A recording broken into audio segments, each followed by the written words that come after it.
Well, MEAI is 5-methoxy 2-aminoindane. And it's actually, to be completely honest, a fascinating molecule. So the aminoindane as a group of molecules are a bit like, the best way to describe them, I think, is stale MDMA that's lost its luster. So it feels sort of somewhat warm and fuzzy and safe and connecting. If MDMA is I love you, the aminoindanes are I like you. So it's a group of molecules that have been available and manufactured by underground chemists for many years now, and they've been kind of experimented with and talked about on the internet, and people appreciate them. They don't love them, and they aren't particularly popular, but they're of interest for those who are sort of psychonauts and like to do lots of different research chemicals and report on them. So the reports on that group of molecules are available, but the particular one, the 5-methoxy 2-aminoindane, MEAI, has this kind of bizarre anti-addictive quality. So let me describe the experience of taking MEAI. If you take one dose of MEAI, one dose being 80 milligrams, it feels like you've had one beer. If you take a second dose, it feels like you've had two beers. Now, that's the most I ever drink. So at that point, when I've had two beers, I feel relaxed, somewhat disinhibited. The stress of my life recedes. It's a comfortable state. If you take a third dose of MEI, it becomes like 50 milligrams of MDMA. So a normal dose of MDMA being 100 milligrams. So it's a low dose of MDMA, maybe 60, 65, something like that, at dose amount of MDMA. So at that point, you feel connected to people around you. You feel warm. There's a level of comfort and bonding that happens, and safety and relaxation that happens with the experience. It's not intense. It's not an experience that you go, wow, this is wonderful. It's a positive experience, but not that positive.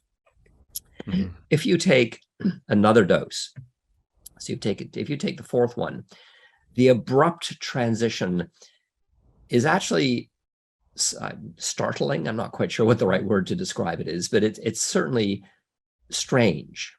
The best way to describe what happens next is you just finished eating 2 pieces of chocolate-covered goopy cheesecake, and somebody puts a third piece of cheesecake in front of you and hands you a fork. You look at the cheesecake. You can't imagine touching the cheesecake. And now, why can't you imagine? It's not because you're so stimulated you're hanging off the ceiling. It's not you're so sedated you're lying on the floor. It's not because you're so violently ill you're kneeling in front of the toilet. You're just simply done. You're finished. You're satiated. You are absolutely and completely sick of cheesecake. You can't imagine touching it anymore. So MEI triggers a satiation response. So the first round of anecdotal evidence that came with MEI was the inventor of the molecule found a group of Russian alcoholics, and they got together regularly with 26 ounces of vodka, and they would hang out with each other for the evening and drink their 26 ounces. And he said to them, can I add something to this experience? And they all said yes.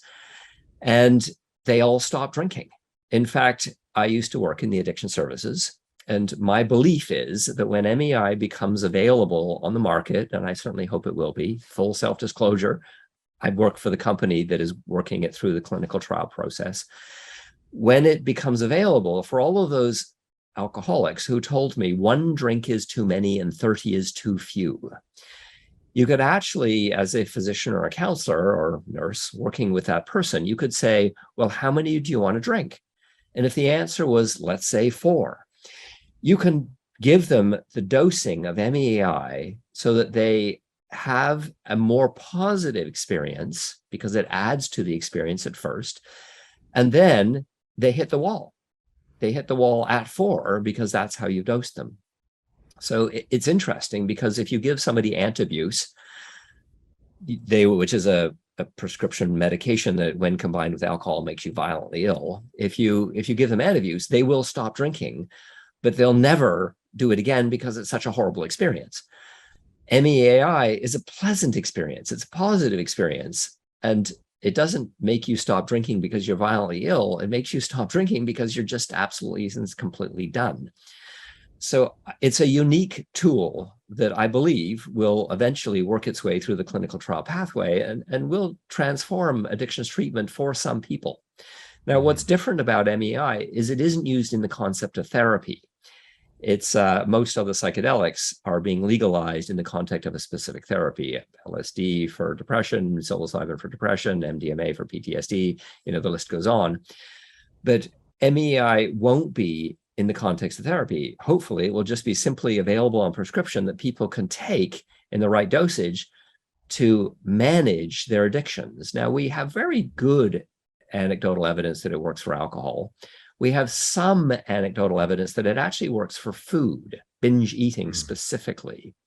Yeah. And I personally believe, I have no evidence for this at all, but I personally believe that anything that you ingest that has an element of compulsivity to it, so crack cocaine, for example, I think would be helped, because it just introduces that element of you've done enough, you're finished. So, the evidence is not in, we have to do that work. But I think for things that are ingested that produce compulsivity, it'd be helpful for. I don't know about behavioral addictions. Does it work for one-armed bandits or shopping addiction or sex addiction? Any of those ones? I actually have no idea. I don't even have a hunch about those. But I think it will be, at one point in the future, a helpful tool with the consumptive type addictions where people have binge behaviors with. It would really change people's experience. Giving people control over what they consume, I think would change things.